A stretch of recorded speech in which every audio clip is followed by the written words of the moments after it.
Seorang pria di lapas kelas 2A Gorontalo mengakhiri hidup karena depresi mengidap penyakit tuberkulosis kelenjar.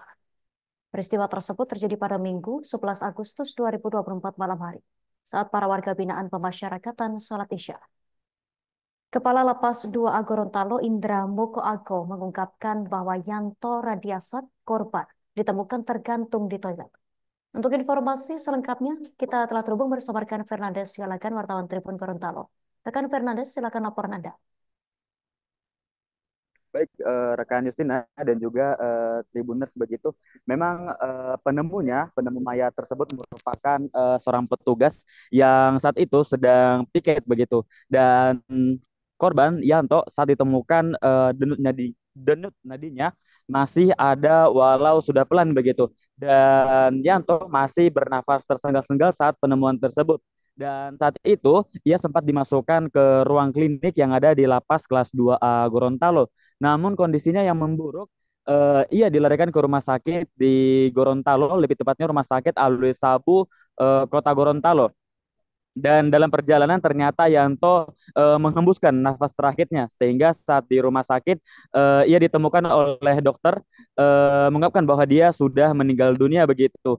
Dan Indra selaku Kepala Lapas kelas 2A Gorontalo juga mengklarifikasi terkait pemberitaan yang menyebut bahwa Yanto gantung diri menggunakan tali. Penjelasannya bahwa alat tersebut, alat untuk gantung dirinya, itu terbuat dari sarung yang dirobek kecil-kecil dan lilit hingga membentuk seperti tali. Dan menurut Indra, Yanto telah mempersiapkan pembuatan tali tersebut sejak lama begitu. Dan Yanto diketahui memang masuk di lapas pada 2022 dengan kasus pembunuhan mertua dan percobaan pembunuhan istri begitu. Dan ia diberikan hukuman 15 tahun penjara, namun di 2 tahun pertamanya ini ia terdiagnosis mengidap penyakit TB kelenjar, dan pengobatannya masih berlanjut sejak September 2023 sampai diperkirakan itu 9 bulan dari bulan September begitu. Namun hingga dia meninggal dunia, ia masih sempat mengikuti terapi pengobatan begitu. Dan sebelum ditemukan tergelantung, Yanto sempat meminta untuk dipindahkan ke lapas yang ada di daerah asalnya, yakni Kabupaten Bolemo, Provinsi Gorontalo begitu. Namun permintaan itu ditolak oleh Indra karena merasa fasilitas kesehatan di sana belum optimal bagi Yanto begitu. Karenanya Indra berpendapat bahwa ia terlalu berdosa jika mengizinkan Yanto untuk pindah dengan kondisinya yang belum sembuh. Dan ya, setelah itu Yanto tampak lebih murung, dan saat berinteraksi dengan warga binaan pemasyarakatan lainnya itu tidak menatap sama sekali begitu. Dan ia masih sering masih rutin melaksanakan ritual ibadah, bahkan di hari ia memutuskan untuk mengakhiri hidup, ia masih sempat sholat maghrib begitu.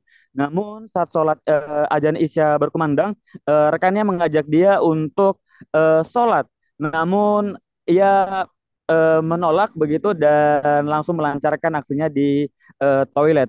Dan ia telah dikebumikan di kampung halamannya di Kabupaten Bualemo pada Senin 12 Agustus 2024.